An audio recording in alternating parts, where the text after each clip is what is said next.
The diet starts tomorrow, but the podcast starts now.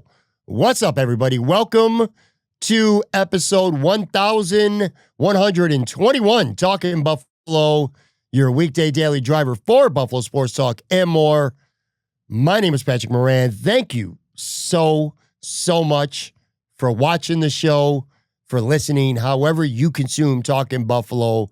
I cannot express enough how grateful I am to all you guys. The views on the video side, the downloads on the audio side, they continue to grow each and every week. It is it's humbling, man. So I thank you so much. Big shout out to both our sponsors, Sunny Reds, 1841 Abbott Road, also Imperial Pizza with 2 locations, the one on Main Street, not far from Canisius College, and the other in the heart of South Buffalo, the original 1035 Abbott Road. Talk about both those spots here a little bit later in the show. And speaking of, this is our Tuesday podcast. Video drops on Monday night. I decided to give up a nice chunk of my Monday, putting on the all-22 film from Sunday night, just a debacle for the Buffalo Bills. If you care about the score and wins and losses, which we don't, I get that. But anyway, there's no way around it. The Bills just had a very bad night all around, and they got shellacked. 38-0 in Chicago to the Bears. Like I said, I watched the all-22 film. I poured over some PFF stats, some grades. Not that the grades matter much, if at all. Take them with a grain of salt. But anyway, plenty to analyze going through this game. And I'll say this much, too, right off the bat here, before we dive into all the takeaways that I have. Mostly bad, couple bright spots. Sometimes when you watch a game on film, your opinion might change on something that in real time you originally thought different. And there's definitely a few things that I saw that kind of make me change course a little bit. Because I'll tell you, what a difference sleeping on something can make. We did a live show very late on Sunday. Joe from Queens, back after a month vacation. A very spirited, heated, because Joe does not give a shit at all about training camp, about preseason, about anything that's not the regular season. And in the moment, me being the knee-jerk overreactor that I tend to be, there were some things that I was pretty pissed off about from that game. Anyway, you sleep on it and you kind of have a different attitude the next morning, which for the most part, I do today.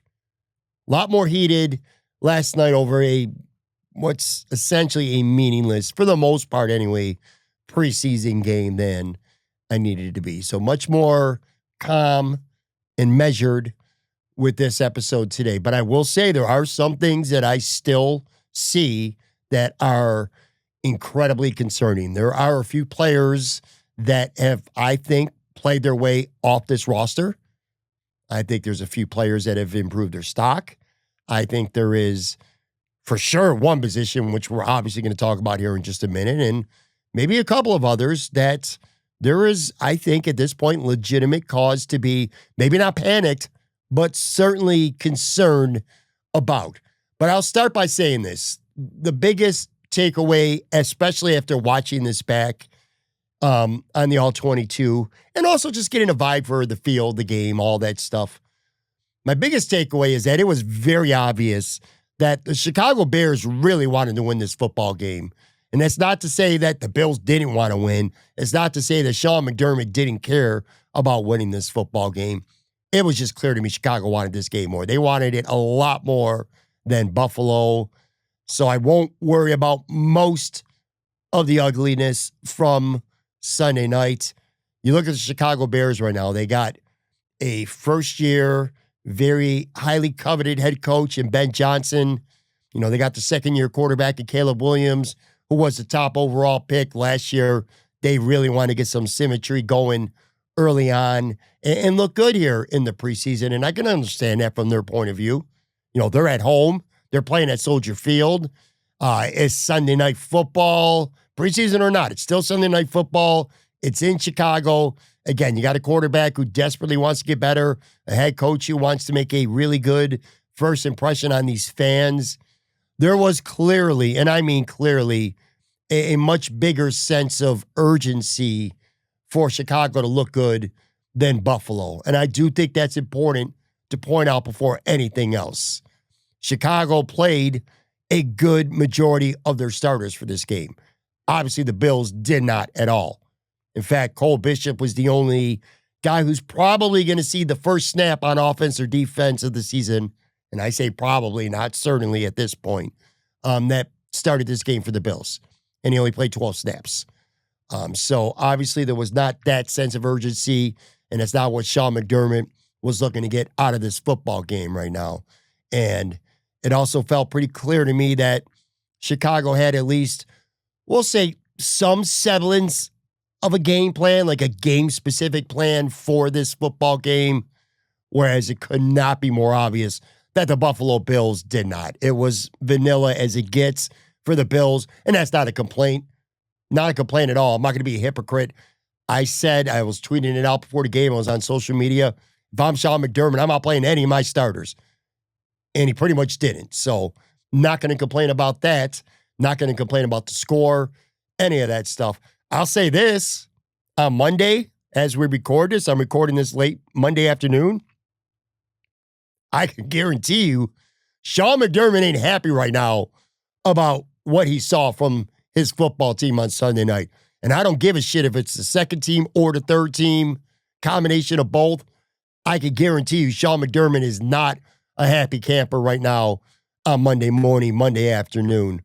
But I also think that the players on the Buffalo Bills, especially the starters and a lot of the key backups anyway, they treated that joint practice that they had with Chicago on Friday. To them, that was more the real test. That was more of the preseason game than Sunday itself. Now, obviously, we all got to watch the preseason game, and unless you're, a working member of the Buffalo sports media, you didn't get to really, you might have saw a couple clips, a couple highlights. We read recaps.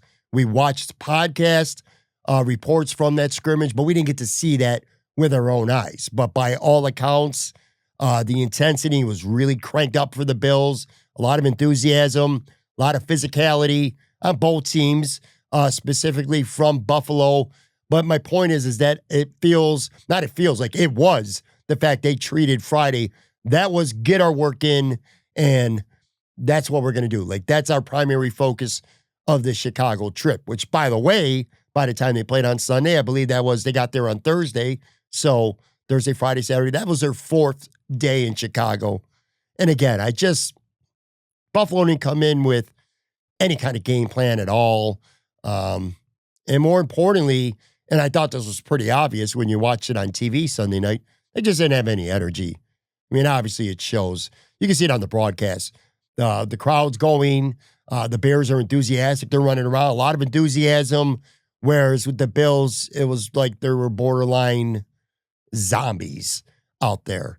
I'm not happy about that, but I also am not really concerned about that as well. If there's one thing about the Buffalo Bills that we've seen throughout the Sean McDermott era is they don't take games off. They come to play every week. They're ready to play. The energy is never, I shouldn't say never, but it's almost never an issue with the Buffalo Bills. Usually when the Bills lose, especially, unfortunately, these year-ending losses, it's mistakes. It's not making a play or two. A couple times it's been coaching blunders, but it's never been a lack of energy. It's never been a lack of enthusiasm from the players. So that concerns me 0 out of 100. Let's put that out there right now. Like I said, to them, I think Friday, and you were seeing reports about how fired up a lot of the players were. That was their preseason game. They pretty much, unofficially, without saying it, the Bills, they just kind of mailed this game in.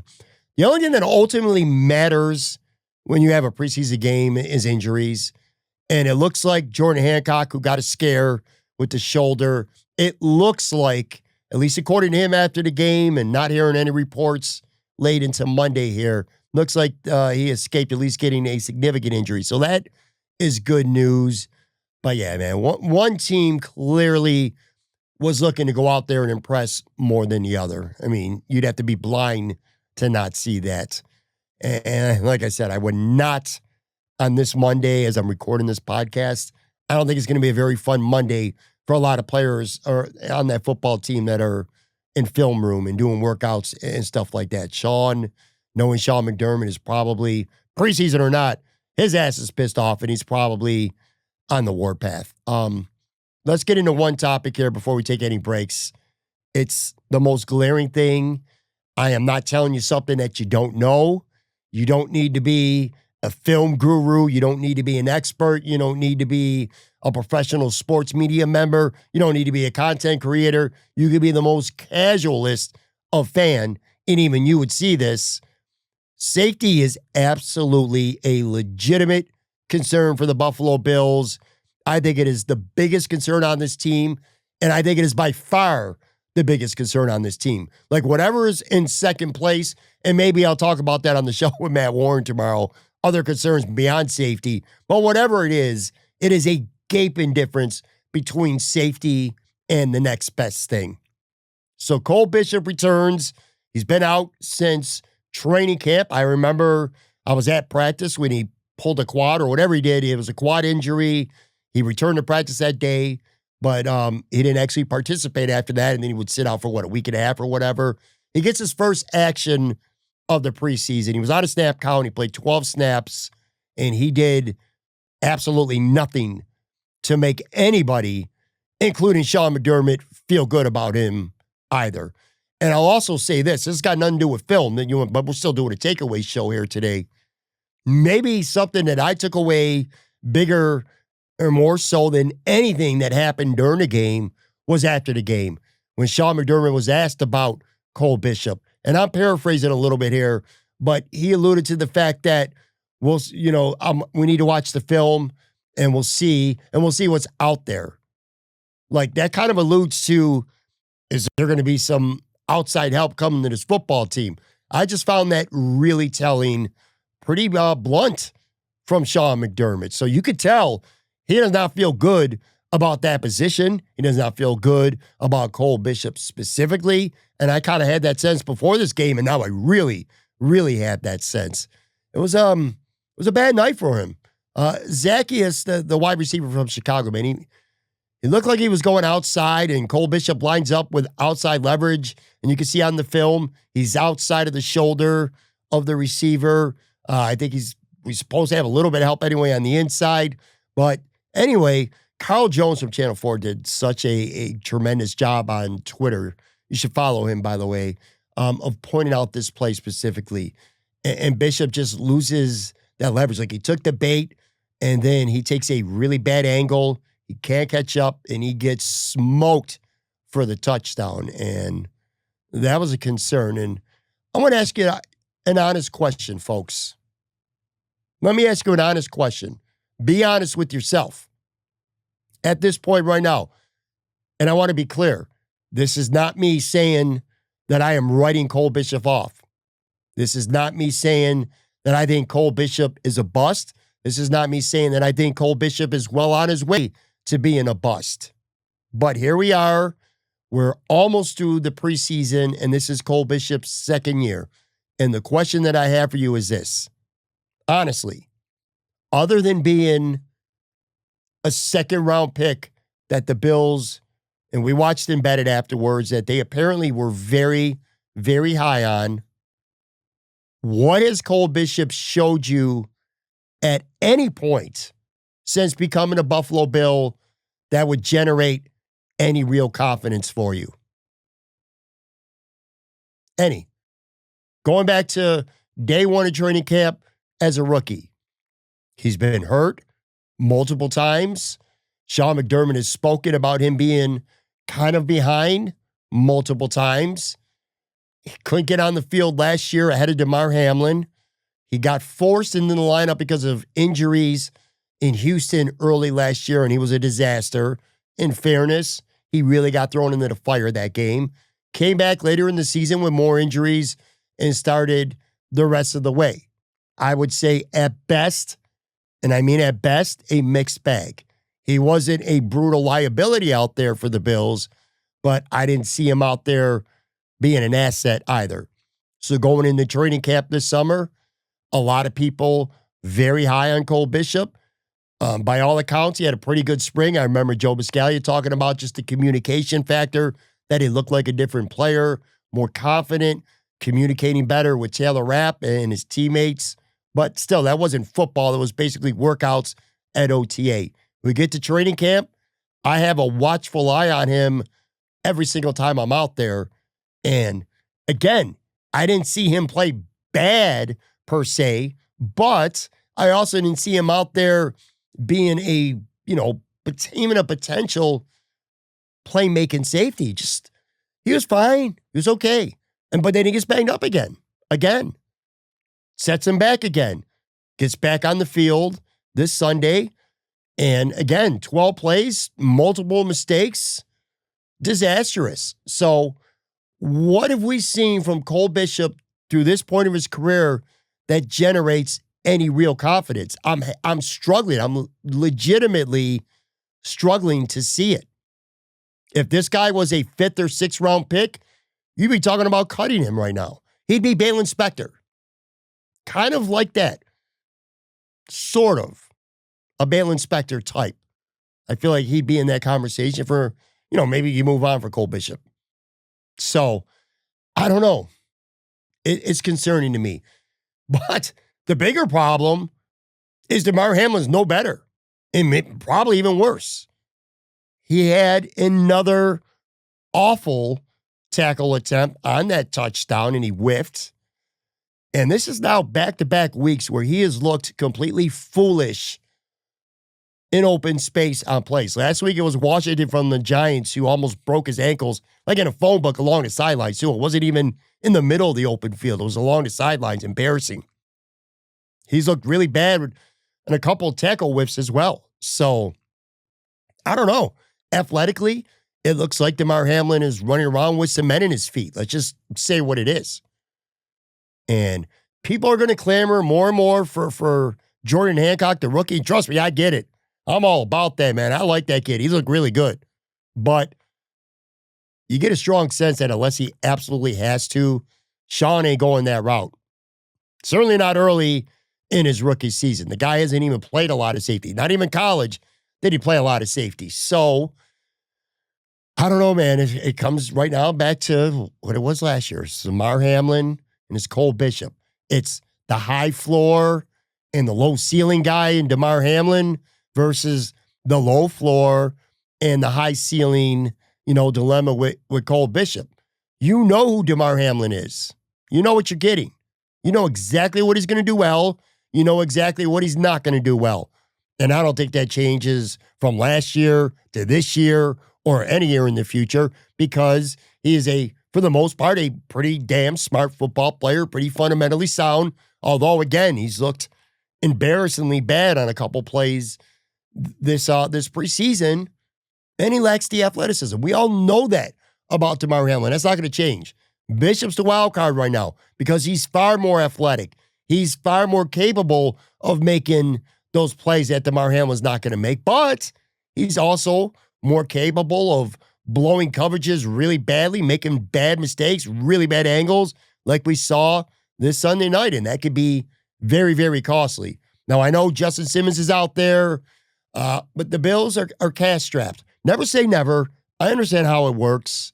We talked about this, Troy Hendrickson on social media the other day. Yeah, I know the Bills, what they could do. They can extend this guy, move this guy. They can cap gymnastics. If they really want to make something happen, they can. So I get it with Justin Simmons. Which, by the way, why is he still out there now on August 18th?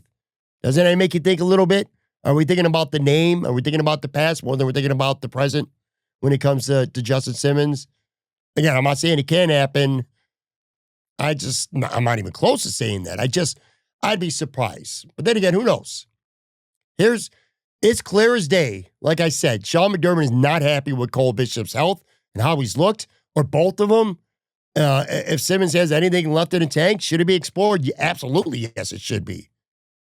I don't think Brandon Beane should be content to leave it up to what's in the room right now, but I think that's what's going to happen. I really do. And one last point, too.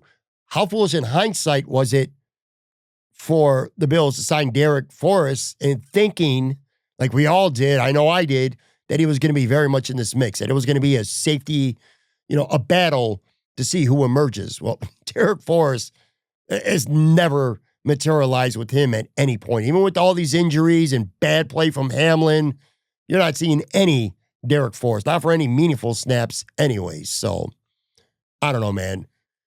For what it's worth, I still predict this Cole Bishop that we see in week 1 and hopefully beyond. General managers like Brandon Beane, all of them, they got ego, all right? They got ego and they got pride. And I don't think Brandon Beane is ready to sit here right now and have a guy that he picked in the 2nd round just last year bust out, not even 2 years into his career. Already happened once with Boogie Basham. I'm pretty sure he's not looking to have it happen again. So anyway, really, really bad shit from Cole Bishop and from Damar Hamlin, and that position is a problem. All right, folks, real quick break, come back on the other side, and we'll get to some other takes.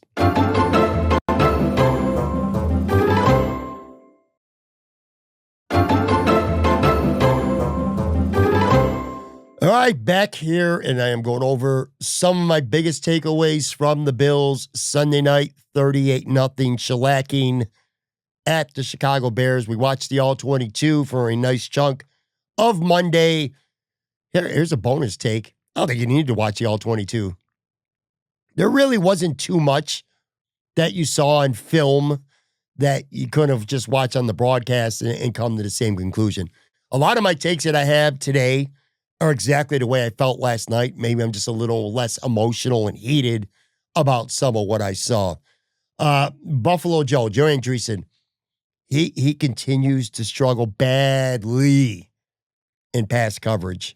Looked it up on PFF. He was targeted 5 times. He gave up 5 catches, 89 yards, 4 first downs on those 5 targets. All of them went for at least 11 yards. And again, he only played the first half. It's getting really ugly for Joe Andreessen when the opponent throws the football. Back-to-back weeks now, we've seen it too. Struggling bad. Just the depth, the steps that he takes, the lack of awareness to what's behind him and where players are on the field. It looks pretty convincing right now on the tape. I feel like it's a tale of 2 players right now. Like Joe Andreessen looks and always has looked really good against the run. He's a good special teams player. Okay, let's put that out there as well. But he looks solid against the run. He fills gaps. He takes out blocks. He gets off blocks. He makes tackles. Joe Andreessen's pretty damn good against the run. But he is right now, anyway, at this point of his career, he's awful in the passing game. It's like Brandon Spikes level. Remember Brandon Spikes, the old school kind of thumper type of middle linebackers who were first and second down guys when teams were trying to run the football, they'd come in, they'd stuff the run. And then when the other team, when you knew the other team was throwing the football, you get his ass off the field, right? Put that nickel guy in or a more athletic guy. It kind of feels like that. But the thing is Joe Andreessen is actually a very athletic linebacker. Doesn't make any sense. It kind of reminds me, this is going to be a dumb analogy, but I can't help myself. I always spew out dumb analogies. So here goes another one. Me. It's like when I played softball, I was an infielder, okay? And I was good in a lot. I was good at ground balls, coming up on the ball, slow rollers, charging to the ball. If the ball came to me or if I had to come up on the ball, really, really good. But ball would get popped up behind me, between me and an outfielder. I'm going back. The outfielder's coming in. I always felt like my depth of field was terrible on that, and I couldn't judge pop-ups. Fly balls were shit. Struggle with that. Kind of feel like it was ugly, and I kind of feel like that's what's going on with Joe Andreessen right now. Anything that's coming at him, anything in front of him, he looks really, really good. Anything behind him, where he's got to go back, he doesn't know how far back he's got to go, how fast he's got to go, where he's got to be exactly before that ball drops, struggles like crazy. So, man, it's tough to see. it is tough to see because I'm not a hater. I don't hate the good story. I love it, man. Joe Andreessen is an awesome story. It really, truly is. It really is. He's a great story. And he's not a bad player either. He's not a charity case. Joe Andreessen didn't make this football team last year because he's a local kid, gone, done good, charity case. He earned his keep on this football team. And he's going to make this team again, especially after Baylon Spector got cut after getting hurt. I mean, I feel like that was kind of clinched when Baylon Spector got hurt and released again. So a player who does a lot of good things, a hard worker, good character guy, he belongs on this team. And he's a good special teams player. He's a core 4 special teams guy on this team right now. But, man, if he wants to stay Terrell Bernard's backup, he needs to be a lot better in the passing game and soon, too.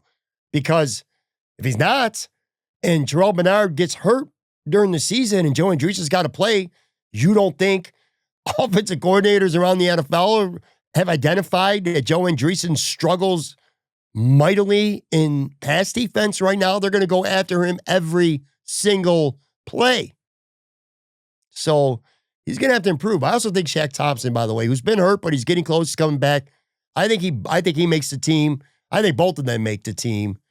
And I think Shaq Thompson could end up leapfrogging Joe Andreessen if Joe doesn't figure out the pass defense thing. I pulled up and I put on social media like 3 clips, I think, and there could have been more where Joe just looked lost, man. He looked lost in the passing game. So red flag for him.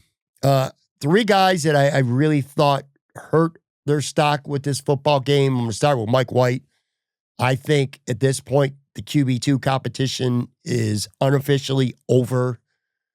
Look, in fairness, Mike White was kind of dealt a bad hand because Mitch Trubisky got to start week 1, and he had at least most of the starters out there having a cup of coffee with the offensive line. Mike White did not get that luxury, except for Josh Palmer, all backups. And so he's dealt a bad hand.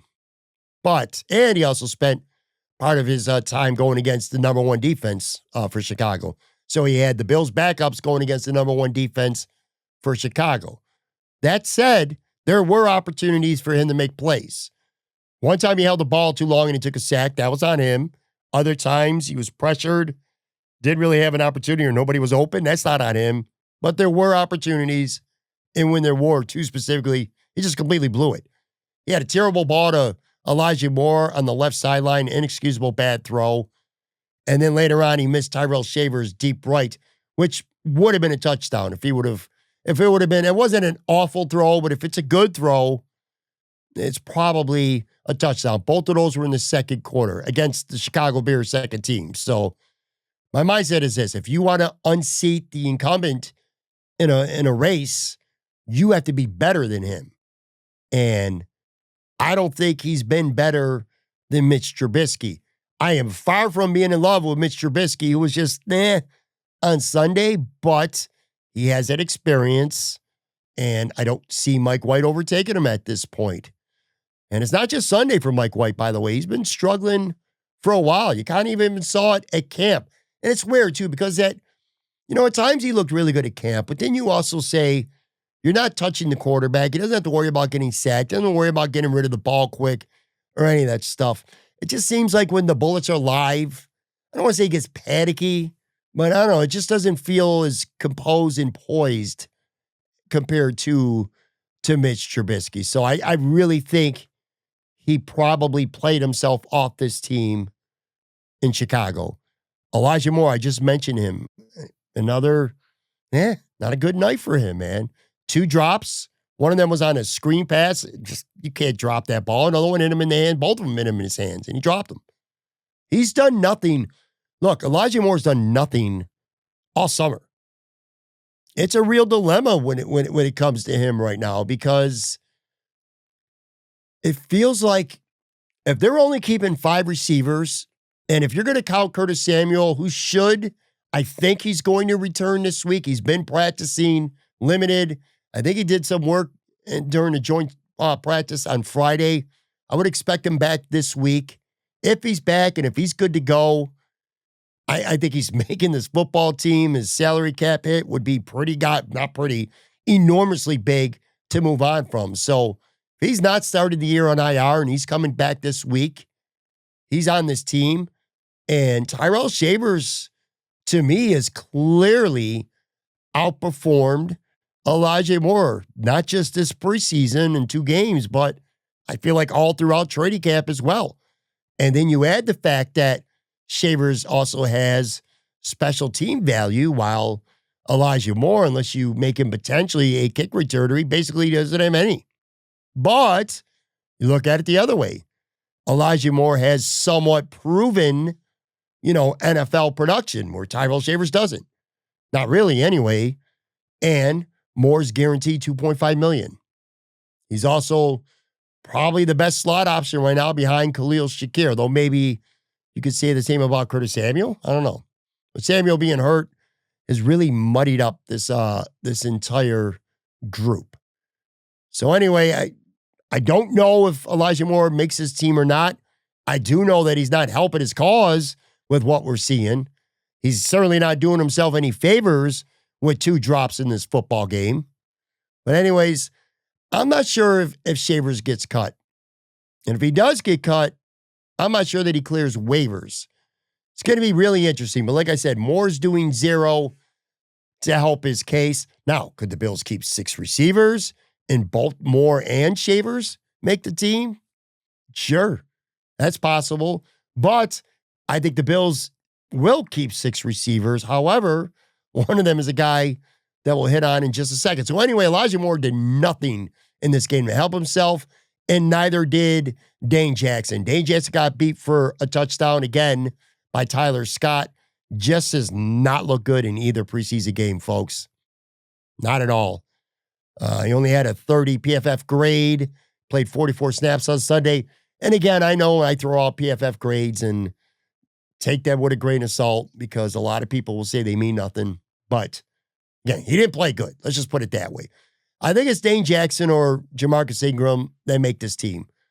100% only one. If Max Harrison doesn't start the season on IR, only one of those guys, Ingram or Jackson, are making his team. I bet on that. And even if Harrison does start the season on IR, there's still a chance that only one of them make it. And while Ingram hasn't done anything, impressive at corner in either of these first 2 games, or maybe even a training camp for that matter, that Dane Jackson hasn't done or whatever, I feel like Ingram is a versatile guy who is a good special teams player. He's got a lot of special teams value, and I don't think Dane Jackson does. So just kind of like with Mike White, I feel like it's not about Ingram winning the job. I feel like it's Dane Jackson is kind of playing his way out of a job. I see Benford, Trey White, Dorian Strong, the rookie, he's making his team, and Ingram right now as those 4 boundary guys with Teron and Cam Lewis in the slot. So there's your 6 corners. Max Harrison comes off IR, well then Jamarcus Ingram might have a problem. But I think Dane Jackson has a problem right now. A few other guys that, they didn't really hurt their stock per se, but they definitely had bad nights. Ryan Vandermark, he did not do himself any favors. Back-to-back false starts. Could easily had 4 or 5 with his Jawan Taylor impersonation, and he missed some blocks. He had a bad night. Deion Walker, I'm kind of got a mixed bag about. He had a few nice, really pass rush reps, including one, number 74. It was a backup left guard, but man, he trucked him. Then he trucked the running back and forced an incomplete pass that was really close to being a fumble in return for a touchdown by Dwayne Carter. That was a beautiful rep. So the pass rushing juice has been very, very, very impressive both of these first 2 preseason games. But when you watch the All-22, he is struggling pretty bad against the run. Like, you see a lot of plays on film where he's getting stood up or he's getting moved away from where he wants to be. And it's not always double teams either. A lot of these that I'm seeing are one-on-one blocks. So as big as he is, and he's a big boy, He has to play more leverage. He looks upright too much of the time in run defense. I ain't worried about it, okay? Let me be clear about that. He's a rookie. He's a fourth-round rookie, a raw one at that. He's going to get better. I love me some upside with Deion Walker. He can grow into a big steal. And even though it's just one play, that pass rush, the near fumble on Paget, God, that was just beautiful. That's everything you could hope to see in Deion Walker. I'm just saying I wouldn't count on him, replacing DaQuan Jones right off the bat here early in the season. Good player, not worried, but at least when it comes to the run defense, not a great night. So, all right, well, we've been talking for over a half hour. Who the hell are the actual bright spots? Got a few. That's it. Jordan Hancock, mentioned him. 8 tackles, 1 for a loss, 2 really nice run fills. He left with the shoulder. Second, and he came into the game in that situation as the slot corner, and it was his second snap where he got hurt. I hope he's all right, obviously, and I really hope that he could play well against Tampa on Saturday, because if he could go out against Tampa, and I don't give a shit if it's not Baker Mayfield out there, I don't care who it is. I don't care if it's the 4-string guys looking good, might put some confidence and some thought into Sean McDermott that maybe I need to get Jordan Hancock on the field. There's just something about him that screams, this dude needs to be your starting free safety. And it might not be week 1 of his rookie year. It's not going to be week 1 of his rookie year. But you feel like it's imminent, like it's coming. And he's looked the part, that's for sure. I thought Landon Jackson looked pretty good. Best I've seen him at any point in a Bills uniform, whether it's training camp or either preseason game. He almost jumped off sides again. He did jump off sides, but fortunately for him, the ball wasn't snapped. Of course, last week against the Giants, Hancock got an interception that got called back because of that. So keep your eye on there with Landon Jackson being able to stay on sides. But anyway, couple nice pressures. Did a good job. Good job against the run. Far more active this week than I thought he was last week. How about the punter? Brad Robbins, 6 punts, 40.8 net, 2 inside the 20, had a 62-yard bomb.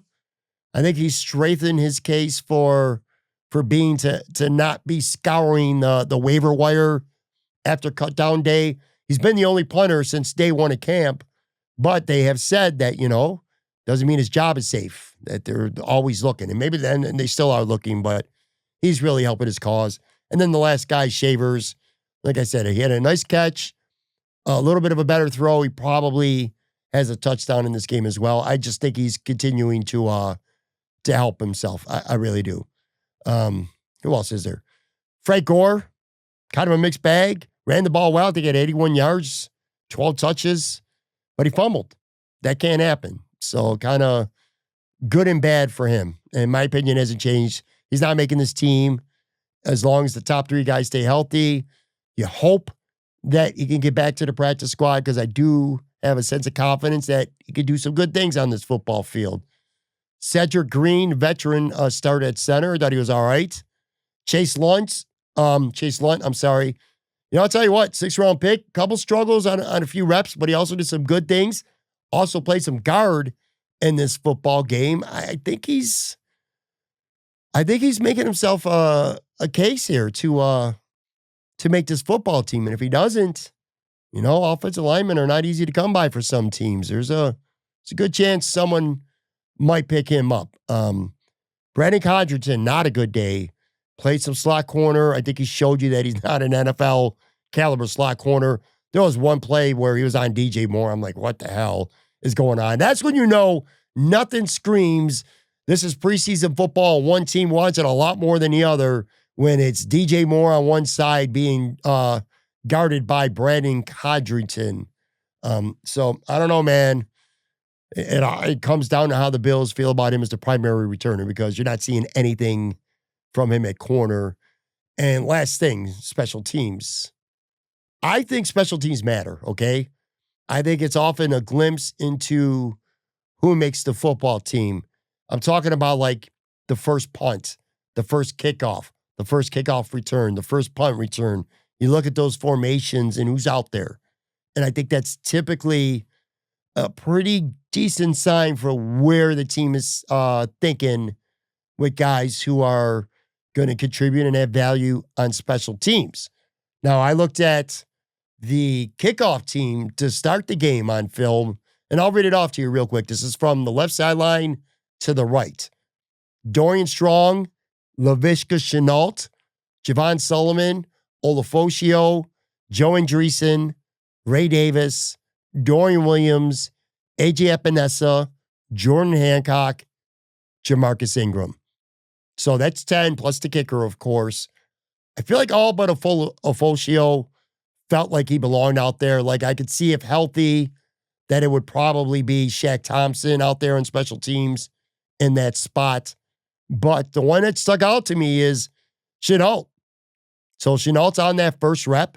Shenault was also a gunner on the Bills' first of what would be many punts. Had a couple opportunities at kick return. We saw him last week catch a 2-point conversion pass against the Giants. I'm telling you, man. I'm telling you. I think that Shenault is in line to have a legitimate chance to make this football team. And I'll take it even a step further. I would say this is, Codgerton might be a slight betting favorite, but I'll go with the underdog here. I think that Laviska Shenault's going to make this football team before Brandon Codgerton. That's based on what I'm seeing. Maybe a little bit of that is a hunch. But I said earlier, the Bills keep 6 receivers.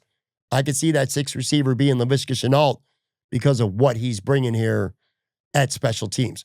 All right, so that's pretty much, again, we sit here for hours and nitpick a bunch of things, but considering the fact that one team really wanted to win this game, the other one not so much, let's just leave. And we did cover a lot of players too. Again, I leave this game, this all 22, and just my general feelings, continuously concerned about the safety position. We've talked about it pretty much since early in training camp. Last week, it was pretty obvious. Damar Hamlin, couple bad plays. This week, Cole Bishop gets back. Couple bad plays. Taylor Rapp still not healthy enough to play, although I think it was a lot more precautionary this game. But look, Taylor Rapp gets banged up a lot. The safety position, folks, is something to worry about. Preseason, for the most part, as Joe from Queens will tell you, doesn't mean shit. But I've seen enough from safety to know that they definitely have a problem there. All right, so I'm going to pick this up, this conversation, and a lot more stuff, Bill stuff, with my guy, Matt Warren from SB Nation. He'll be joining me tomorrow. Thank you so much for watching. Thank you so much for listening. If you have not yet subscribed, please, please, please, please make sure you hit that like button, leave a comment, follow on YouTube or Spotify, wherever you listen to your podcast. Thank you so much. Brand new episode coming tomorrow.